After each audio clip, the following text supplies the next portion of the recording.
Chapcast.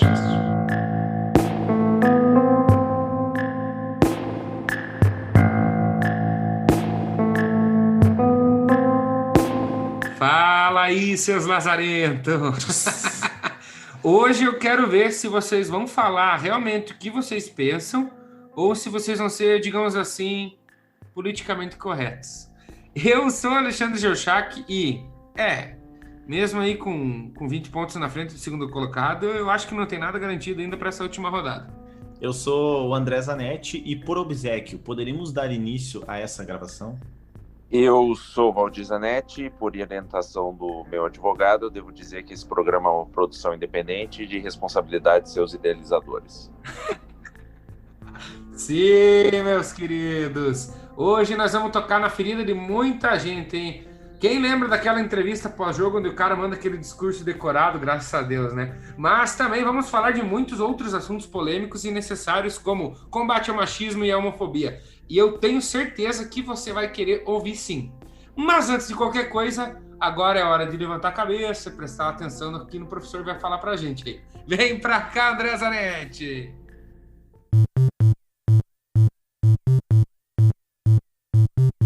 A coisa mais política e correta que você pode fazer hoje é abrir o seu navegador ou o seu aplicativo do YouTube e abrir o querido e glorioso Subiu a Bandeira.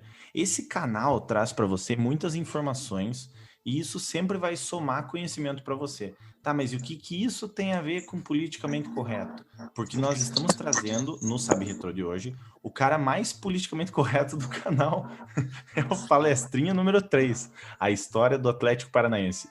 Se você não conhece a história desse clube paranaense, que figurou aí com títulos nacionais e continentais, no caso, venceu a Sul-Americana e a Copa do Brasil, fica a dica, está na descrição, para você conferir a história desse clube contada pelo nosso querido Palestrinha politicamente correto. Concordo com quase tudo que você falou, menos com a parte que é o integrante mais politicamente correto.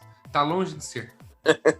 Mas, tirando tudo isso, realmente a história do Atlético ela é muito curiosa. Eu, inclusive, não sabia, né, dessas fusões, inúmeras fusões foram feitas até chegar no time Atlético Paranaense, né? Vários clubes envolvidos. E, assim como todo grande clube, tem uma história grande por trás disso. E eu digo para vocês uma coisa: Atlético Paranaense é maior que o Botafogo. Aí você está trazendo uma discussão que pode enveredar para o politicamente correto ou incorreto. Então é bem perigoso. Se você pegar o histórico aí dos escudos, até é uma foto que o perfil @GolBrasil, ele compartilhou a evolução dos escudos dos clubes. Tem do Curitiba, Londrina, Operário, do Paraná, inclusive só tem um modelo de escudo, né? Que o Paraná é um time um pouco mais novo que os demais, mas do Atlético, né? Ele tem evolução e você chegar nesse cap final é uma evolução bem distinta, né? É bem fora da curva, né? Inclusive, antes disso, eles usavam umas letras rebuscadas aí que remetiam muito ao CRF do glorioso Flamengo. Né? Até 89 é muito parecido com o que era o Flamengo. Né? Antes de entrar o antigo escudo, que era aquele redondo, eram todos eles muito parecidos com o escudo do Flamengo em si. Em 90 mudou, né, para lista vertical, mas até 89 era lista horizontal e muito semelhante ao que é o Flamengo. Só para você que está ouvindo e não está vendo, procura depois, porque é bem curioso e não estamos no Palestrinha. Check the mic and make sure it sound right, boys.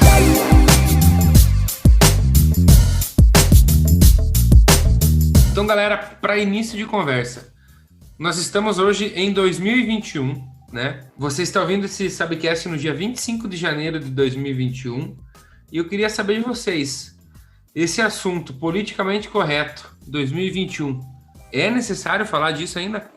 Ou melhor, deveria ser necessário falar disso ainda?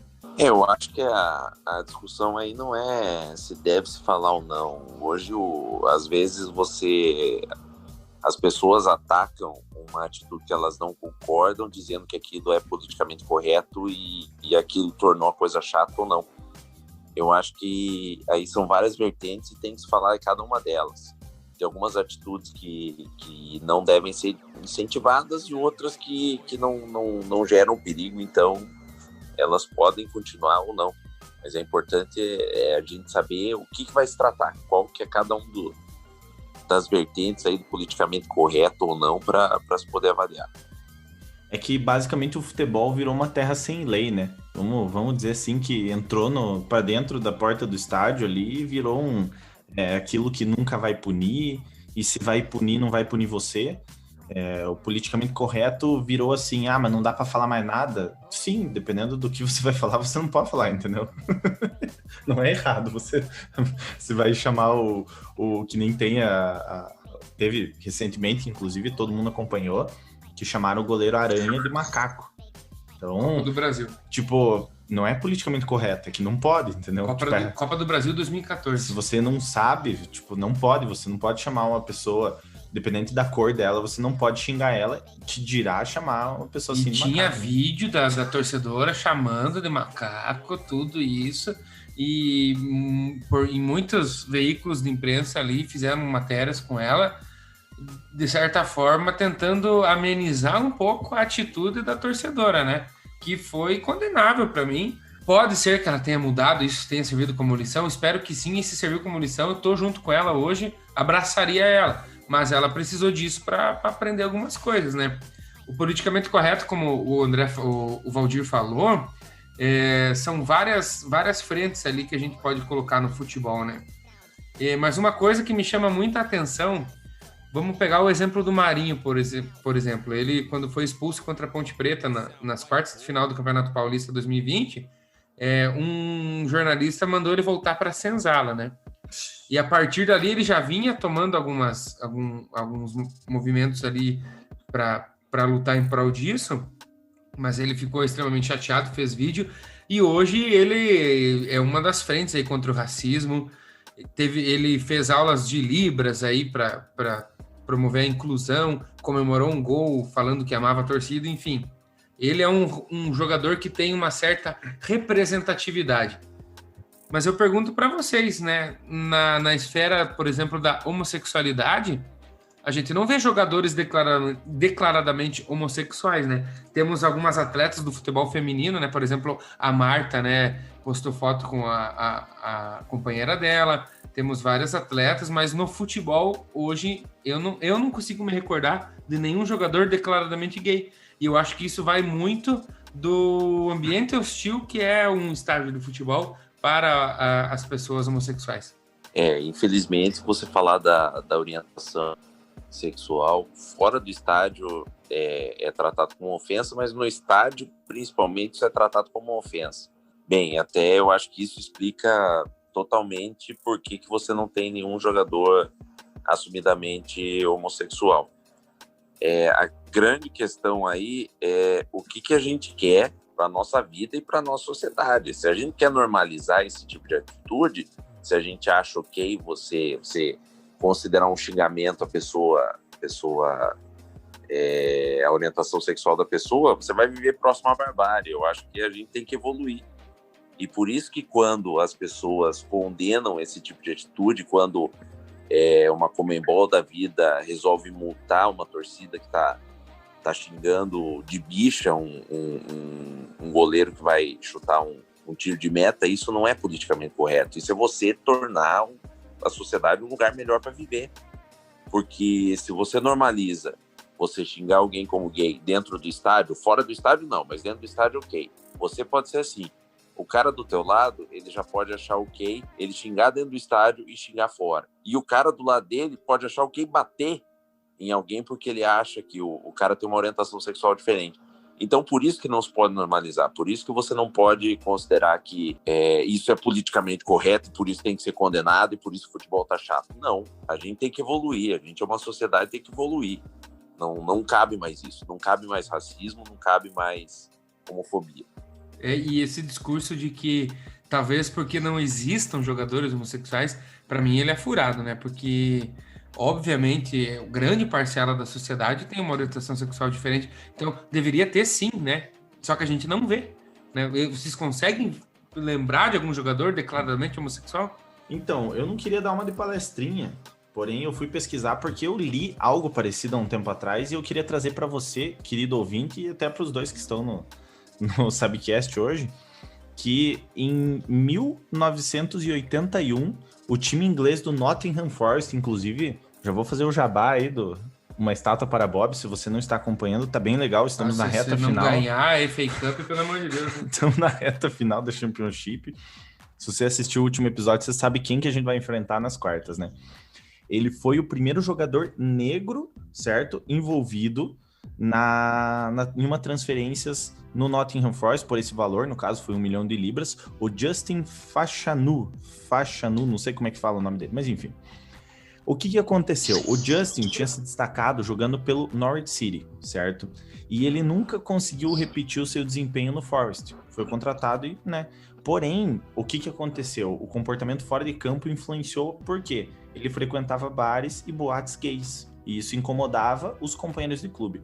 O que impediu de se sentir um pouquinho mais à vontade no elenco e poder desempenhar aquele glorioso futebol que o torcedor querido quer ver, né? Aquele futebol vistoso, aquele futebol viril, aquele futebol moleque, certo? O John Fashanu, o seu irmão, um ano mais novo, também foi jogador profissional, mas também não apoiou ele naquelas atitudes. Pelo contrário, tá? Muito unidos na infância, os dois se distanciaram após a orientação sexual de Justin ficar mais clara. Inclusive tem uma capa do The Sun, que é muito icônica, que fala, a estrela de futebol de 1 milhão de libras declara, eu sou gay. Então, isso em 1981. Você tem a matéria de capa, o jogador declarando-se, eu sou gay, é claro, né? A gente tá falando que a gente tá voltando aí é sensacionalista também. 40 anos, mas, enfim, jogador foi gay, né? Então, eu tô um pouco chateado de estar fazendo esse Sabcast de hoje com pessoas que eu acredito que compartilham um pouco do meu pensamento sobre esse assunto. Eu não vou dar expose de quem que é, mas ele tá ouvindo, eu tenho certeza que ele sabe que eu tô falando dele. Mas tem uma pessoa aí que acha que essa batalha aí contra esse tipo de causa, principalmente dentro do estádio, é mimimi. Eu vou falar que você está completamente errado, porque olha o reflexo disso. Na verdade, não é nem reflexo, né? É ainda um eco disso de 1981. Mas isso reflete em você não ter jogadores declarando sua orientação sexual. Então, a pessoa que vai dizer que isso é mimimi, se estivesse debatendo aqui hoje, ia comprar briga comigo, porque eu tenho pessoas homossexuais na família, inclusive eu tenho uma prima minha que é transexual. Um grande abraço pra você, tamo junto. Moçada, eu tô sentindo o clima meio pesado aí, precisa de alguma coisa pra deixar esse clima mais leve aí. Vamos pro Toca-Dibre, por favor. É Troca-Dibre. Eu não acerto nem o nome do quadro.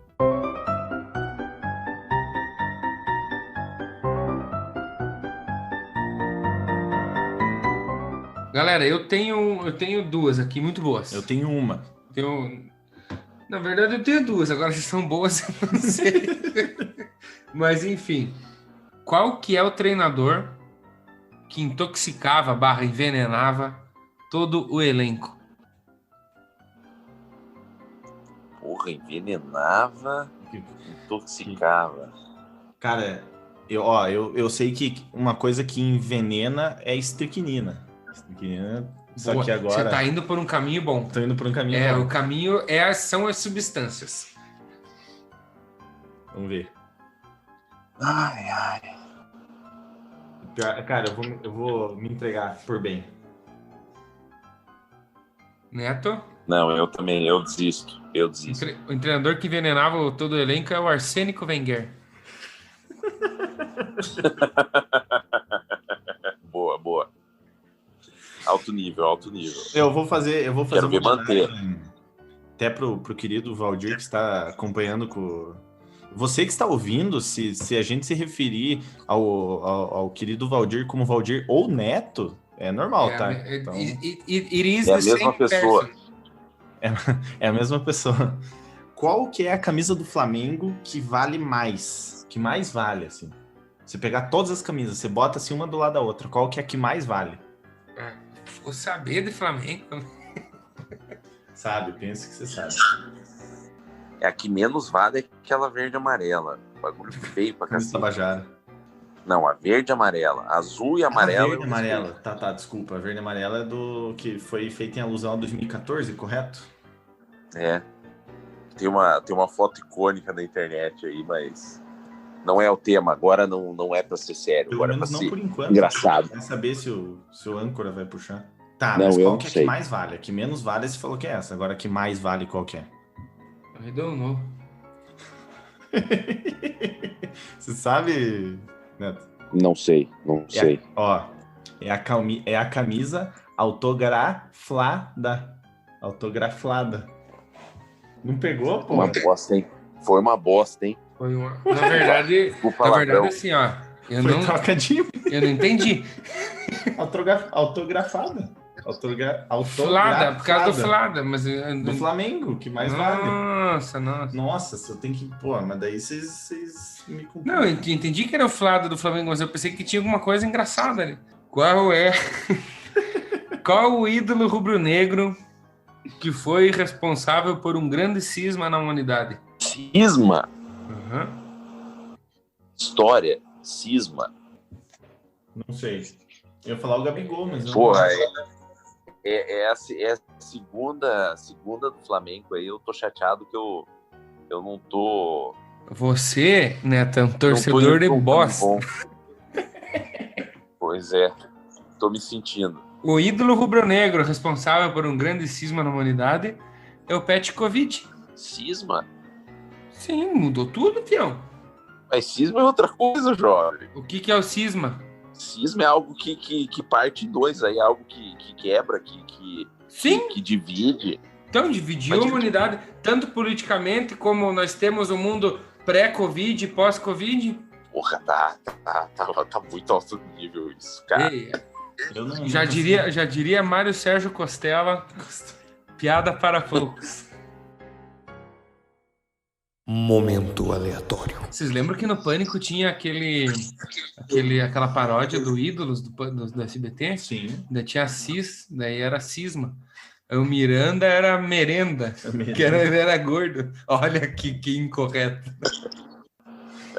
Cara, esse dia apareceu um vídeo do Pânico na minha linha do tempo do Facebook. Meu Deus do céu, cara. Se fosse hoje em dia... Meu Deus, cara. Tudo errado.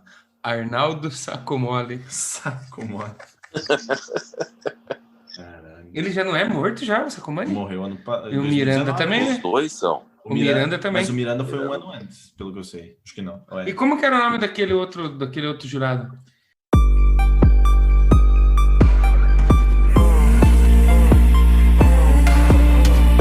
Então, pessoal, para mim o politicamente correto no futebol ele tem dois lados. Obviamente um bom e um ruim. Calma lá. O bom é sobre todos esses assuntos sociais que o futebol está trazendo como bandeira, né? Seja o racismo, machismo, homofobia, isso obviamente é indispensável. Pois ainda hoje o estádio ele é sim um ambiente de hostilidade para muita gente. Mas eu acho que talvez isso tenha engessado algumas marcas registradas do futebol. Por exemplo, a irreverência, aquela marra do jogador na hora da entrevista. É óbvio que eu estou disposto a pagar esse preço de não ter essa marra se for para combater o preconceito. Mas vocês concordam comigo que a ausência de jogadores marrentos e autênticos é reflexo disso tudo? O problema, cara, é que é o seguinte, a gente tem a resposta sim, a gente tem a resposta não, certo? Quando a gente fala a resposta sim... É unilateral, né? Exatamente. Tipo, quando a gente fala sim, é verdade, a gente chega num ponto que, às vezes, esse personagem, determinado ponto, ou de como ele vai sustentar aquele discurso dele, às vezes personagem, às vezes não personagem, pode tornar, às vezes, até um pouco insustentável, dependendo do argumento que o cara quer tomar. E o não é que, tipo, você pode ver que hoje em dia o jogador, lógico, os jogadores estão bem robotizados, né? O cara vai dar uma entrevista, que nem até você falou, né, que o professor mandou, estamos aí repetindo o que o professor fez aí, graças a Deus, 3 pontos. Mas um resumo de tudo é que o personagem em si é época e época. A gente em off estava comentando sobre até os próprios quadros do Pânico. Hoje em dia, muitos quadros se tornariam insustentáveis, assim como alguns jogadores daquela época do passado se tornariam hoje não insustentáveis, mas teria um problema hoje em dia, no caso, né? E não é pelo simples fato dele ser ele, mas sim por ele expressar o que ele sente hoje por ser errado. Não é porque é minha opinião, não é tua opinião, é porque é errado, porque a tua opinião é errada, no caso, né? Então... Hoje o futebol, ele mais do que nunca envolve muito dinheiro. E um jogador, quando ele fala alguma coisa que possa ser condenável, ele vai estar mexendo não só com o dinheiro dele, ele vai estar mexendo com o dinheiro do empresário, ele vai estar mexendo com o dinheiro do clube, ele vai estar mexendo com várias coisas. Então, acho que isso sim ajuda a podar. E ele poda não no sentido do jogador ser mais polêmico, menos polêmico, porque você tem exemplos de jogadores que são nesse nível de polêmica, mas no sentido dele ter um media training aí que não vai deixar ele falar demais. Porque um jogador polêmico, nós temos vários exemplos, era muito legal de assistir futebol carioca na década de 90, com a provocação entre um Romário, um Túlio, um Renato Gaúcho da vida, mas para um cara, o Edmundo, mas para um cara desses falar um negócio que seja altamente condenável, para fazer com que o clube e com que o empresário dele perca muito dinheiro, isso é muito fácil hoje em dia, até pelas redes sociais. Hoje qualquer mínima coisa se repercute imensamente.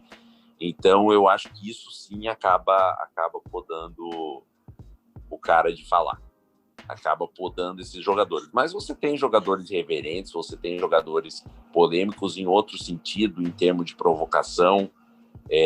O Gabigol é um deles. O Gabigol vive fazendo coisas que são provocações, provoca a torcida, foi até expulso na final da Libertadores por conta disso. Então, existem ainda, só que hoje eles têm, além deles, muita gente para pensar por eles. Um cara irreverente é o Marinho, né? O Marinho. Sim. Só que daí é engraçado que aí a mídia cai em cima, que nem ele deu aquela entrevista no Ceará. Ah, sabia não sei o que. Pô, foi engraçada, beleza. Daí chegaram para ele, Marinho, dê um nome pro teu gol. Deu, cara, minimício aleatório. Cara, chegou na verdade, a história do minimício, foi falar, e esse gol o minimício aleatório, virou outro meme. Quando ele fez um outro golaço, o repórter na beira do campo, lá na Vila, falou assim, tá, e esse gol não tem, ficou brabo, né? Não, mas então, parece que os caras ficam, vamos crescer em cima do cara, porque vai vir alguma coisa boa sempre. Porque pela escassez, no caso, né? Mas o cara também se cansa. O Marinho é um cara cabeça e o cara, viu que o cara se cansou disso, porque ele não quer ser famoso por causa disso, tá ligado? Ele sabe que ele tem futebol. Marinho foi uma autenticidade ali, né? Aquele que merda aí, né? Que viralizou. Eu achei uma autenticidade muito legal, mas eu acho que tem uma diferença, Neto, sobre... por exemplo, eu hoje comparo o Gabigol com o Romário, por exemplo, na questão da marra. E eu gosto muito disso. Eu gosto muito disso. Tem o Lucas Lima também, que no Twitter também é bem engraçadão. Mas, por exemplo, é diferente da postura que toma, por exemplo, o Felipe Melo, né? O Felipe Melo já leva para a esfera da política e faz algumas provocações assim bem diferentes, eu acho. Não sei se vocês concordam. Não é só provocação, é atitude. Ele tem, às vezes, alguns lances, falando do Felipe Melo aí, que ele chega a ser desleal. Então, aí o cara ele empolga no personagem. E eu gostei que você citou aí que ele é marrento. Eu acho que o jogador tem que ser marrento. Se o cara, ele tem a habilidade dele, ele acha que é bom, ele sabe que é bom e ele consegue provar que é bom, que não adianta você ser marrento e não bancar, você tem que bancar. Se ele consegue fazer isso, que ótimo que ele faça isso. Ele vai ter que saber aceitar quando ele eventualmente perder um jogo, perder um gol e o pessoal cair matando nele. Mas também a torcida vai idolatrar quando ele fizer por valer aquela marra. Agora é marra, que fique num campo leal. Quando passa disso, quando a provocação sobe de nível, ou quando já para uma agressão uma coisa, não é questão de politicamente correto ou incorreto, a questão é que é errado. Mas por isso da minha pergunta inicial, vocês acham que essa postura que os jogadores estão tendo extra-campo, ela se dá por conta dessas discussões de politicamente correto? Difícil, né? Uma pergunta difícil. É muito difícil. É difícil, só que influencia muito a questão do dinheiro. Até quando você lançou a pergunta, isso é uma coisa que até o próprio Valdir falou, e é verdade. Tipo, às vezes o próprio jogador que tem o patrocínio de uma marca esportiva, que tem o patrocínio de uma marca de roupa, que tem o patrocínio de uma marca que entrega comidas, o cara dá uma segurada na hora de dar aquela entrevista, de dar uma declaração, porque ele sabe que dependendo do que ele fala, dependendo do lado político que ele tá, vai influenciar no que ele vai falar. E isso, às vezes, ele até é instruído a fazer isso porque o próprio empresário, o próprio, enfim, a galera que tá na volta, fala para ele, viu, não fale na entrevista, porque, tipo, se você falar, você vai ser mal interpretado. Não é nem pelo cara, entendeu?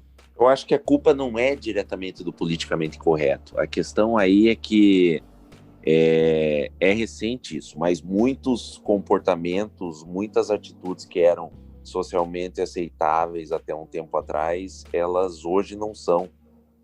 E além delas não serem aceitáveis, elas podem ser altamente condenáveis. E as redes sociais, elas são um terreno para isso. Então, as pessoas têm que medir palavras, têm que passar o tempo todo medindo palavras. Isso sim faz com que os jogadores eles sejam menos autênticos, sejam menos espontâneos nesse ponto. Mas eu não acho que é ruim, eu acho que vão surgir pessoas aí espontâneas, autênticas e que não vão precisar apelar para conseguir sua fama ou seu lugar de destaque.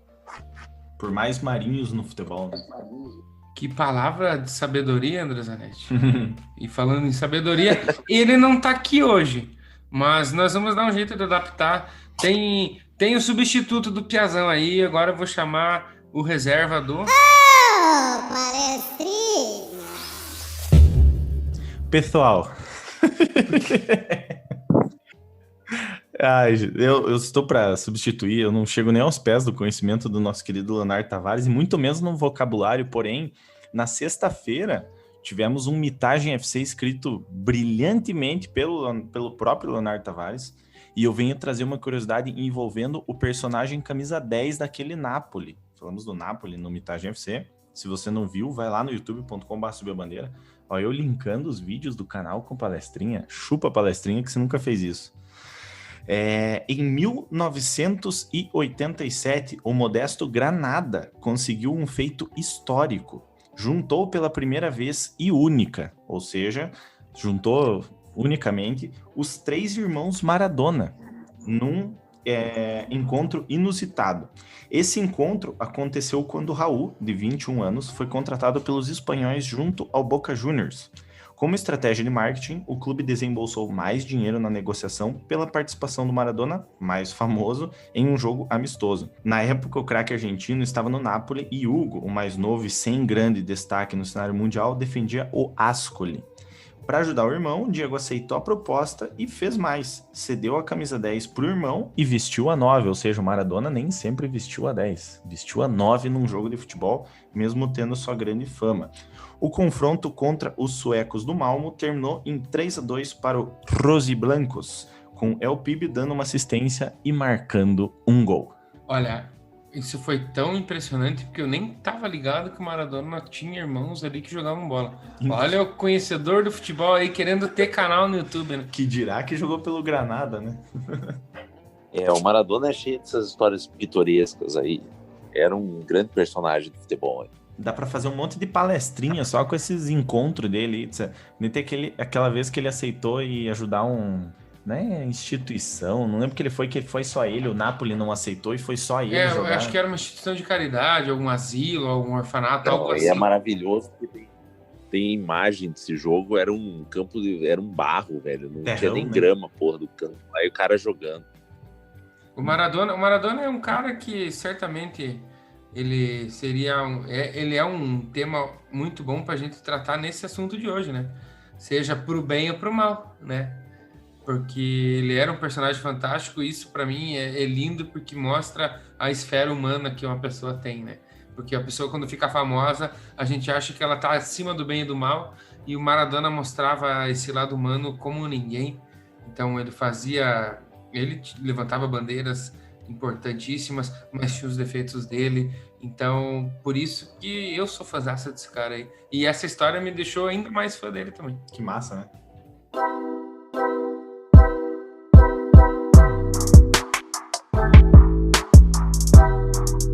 Então, pessoal, vários times eles vêm levantando importantes bandeiras, né? Um deles, por exemplo, o Santos, né, vem crescendo exponencialmente a cada ano em questões sociais, raciais, violência doméstica e tudo mais.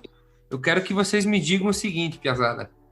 O quanto que a contratação do Robinho, condenado em primeira instância na época por estupro, hoje já é em segunda, o quanto que essa contratação manchou tudo isso que o time construiu nos últimos anos, ou vocês acham que não manchou? Começou a manchar. Eu acho o seguinte, mancha e é complicado, porque eu, como flamenguista, eu tô tendo que separar o clube das atitudes aí, das pessoas que são os mandatários do clube, porque tá difícil, cara. Hoje mesmo aí, hoje é 22 para 23 aí de janeiro, você pesquisar aí, você vai ver que foi lamentável o que aconteceu hoje com o Flamengo. Mas mancha. É difícil para um clube e não é só difícil no sentido de você ter um escorregão, algo do tipo. É difícil manter essa imagem aí.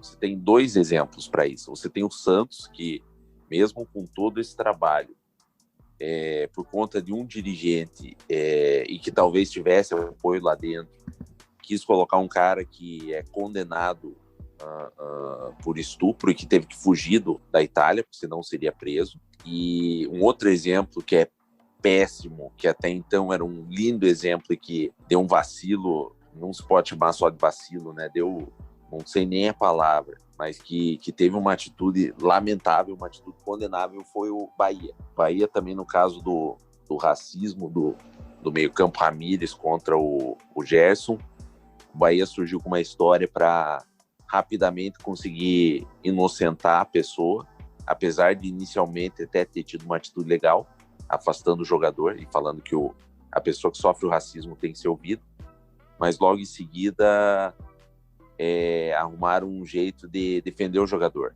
E por que eles fizeram isso? Porque era um jogador importante, que estava jogando muito bem, era um bom jogador, é um bom jogador, inclusive naquele jogo do Flamengo ele estava jogando muito bem, mas eles deram um jeito de inocentar o cara com argumentos fraquíssimos para que ele pudesse continuar jogando, para que os interesses financeiros do clube, que é se manter na primeira divisão, eles pudessem ser alcançados. Então, o clube ele pode construir uma imagem, ele vai demorar anos para construir, mas com atitudes como essa, contratando um Robinho da vida ou inocentando um racista, ele vai jogar tudo por terra. E a demissão do Mano foi pelo resultado ou foi também pelas declarações que ele fez na beira do campo ali? Eu acho que do jeito que o Bahia tratou o caso do Ramírez, eu acho que foi pelo resultado. Foi bem feio o que o Mano fez.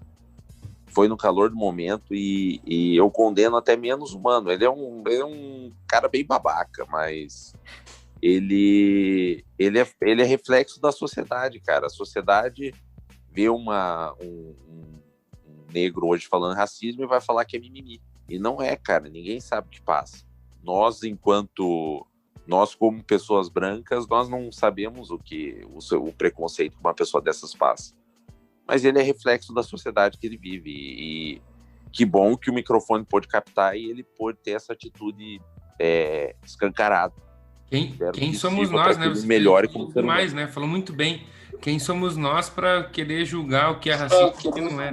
Exato. E foi a primeira coisa que o Bahia falou, mas logo depois eles simplesmente agiram totalmente contra o que eles pregavam. Então, construir uma imagem, postar perfil com bandeira colorida no fundo, condenar casos de racismo dos outros é fácil. Mas é muito difícil a sua atitude.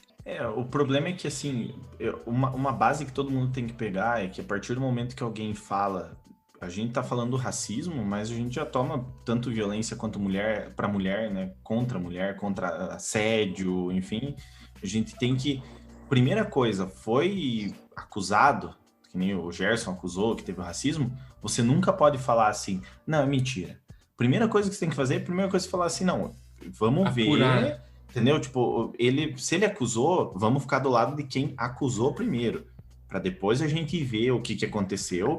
E assim, a gente nunca tem que agradecer uma pandemia, a gente nunca tem que agradecer a um vírus que está matando milhões de pessoas pelo mundo, né? Que matou milhões de pessoas pelo mundo e vai matar, infelizmente, muita gente ainda. Mas uma coisa que, entre aspas, a pandemia trouxe de bom foi tirar a torcida dos estádios para a gente poder ouvir o que é falado dentro do campo. Que só nesse intervalo da pandemia a gente já pegou essa declaração do Mano Menezes. Do Ramires não foi pega pelos microfones, mas a declaração do Mano Menezes e a declaração do quarto árbitro naquele jogo do Paris Saint-Germain, que teve todo aquele desenrolar e tal. Então a gente já pegou 2 declarações racistas, né, ou que envolviam o racismo, só por não ter a torcida no estádio, porque se tivesse, provavelmente ia ter muito barulho e a gente não ia poder escutar e ver a barbaridade que foi falada no estádio. E que bom que você trouxe esse tema, André, porque depois disso teve aquela declaração do Jorge Jesus. Também. E eu queria saber como que vocês, que existe até hoje, ainda existe um flerte do retorno do Jorge Jesus para o Flamengo, né? Que não conseguiu engrenar depois que o Jorge Jesus saiu, e o Benfica não está indo bem também com ele no comando lá. Queria saber como que vocês, que compactuam dessas ideias sociais e talvez políticas que eu enxergam essa declaração do Jorge Jesus, esse possível retorno dele, para um time que é considerado o time do povo. Que perguntinha, filha da puta, hein? Pois é. Mas eu falei do Robinho, pô, também. Tá bom. O grande Jorge Jesus falou merda. Perdoe meu francês, mas é essa palavra que eu tenho que usar.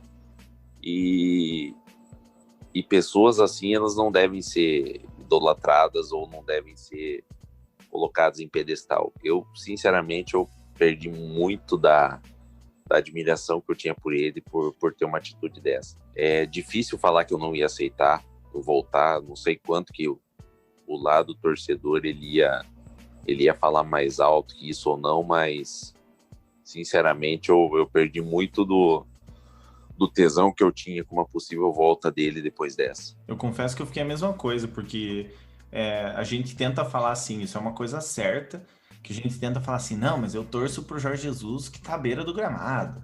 O cara que tá fora de campo, eu não quero nem saber. Mas você não tem como diferenciar. Você não tem como separar uma pessoa. Você não tem como chegar e falar assim, não, eu gosto do Alexandre só quando ele entra no lugar para trabalhar. Ninguém faz isso. Porque você é uma pessoa. Se você está trabalhando, você tem esse pensamento que você falou na coletiva ou que você deu uma declaração. Dentro do campo, você tem o mesmo pensamento. Não é porque sentou num banco de reserva que você fala assim, não, agora eu não sou mais racista, agora eu não sou mais isso, não sou mais aquilo. Então, assim, claro, é a mesma coisa. O lado torcedor, às vezes, pode até falar mais alto, só que você fica com aquele pezinho atrás, assim como, infelizmente, é chato falar uma coisa dessa, porém, é difícil escolher, entre aspas, é um pouquinho mais difícil escolher entre Palmeiras e Santos na final da Libertadores, por mais que eu não gosto do Palmeiras por causa dos Tavares, inclusive fica um abraço para os Tavares aí, mas a gente tem o Cuca de um lado, né? Sim. Então, tipo assim, eu até postei no Twitter, eu falei, pô, é difícil escolher e tal, e um cara falou assim, viu, torce pelo lado que, tipo assim, esquece o que o Cuca fez fora de campo, pelo menos pra esse jogo, tá ligado? Então, realmente, declaro minha torcida para o Santos nessa final da Libertadores, sem zicar, Deus que me livre uma coisa dessa, mas pesa. Eu trouxe esse caso aqui pra vocês porque pesa. Assim como, vamos dizer, volta Jorge Jesus, pô, pode ganhar tudo, muito obrigado, mas, sabe, você fica, putz... Eu achei bonito isso que vocês falaram sobre esse assunto, porque eu compartilho do pensamento de vocês e eu senti uma empatia e uma catarse muito grande, porque é semelhante ao Robinho, né? Porque o Robinho é responsável pelo Santos não virar um Botafogo, por exemplo, né?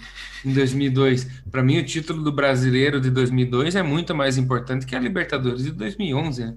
Porque o Santos era um time fadado ao esquecimento. Uhum. E a geração do Robinho não deixou isso acontecer. Então, ele era, sim, o meu maior ídolo do futebol. Então, é muito difícil falar que o cara que foi o meu maior ídolo do futebol é um cara que eu não quero ver nem perto do meu time hoje, né? Nem Então, de graça, né? é difícil, cara, é difícil. E, de certa forma, eu acho bonito ver vocês falando dessa maneira, né? Só falando aí, o André declarou sua torcida pro Santos. Eu, como eu já falei no grupo dos padrinhos lá, eu declaro minha torcida pro Palmeiras nessa final. Principalmente pelo Felipe Melo e pelo presidente Bolsonaro. Vai, Palmeiras. Avante, porco.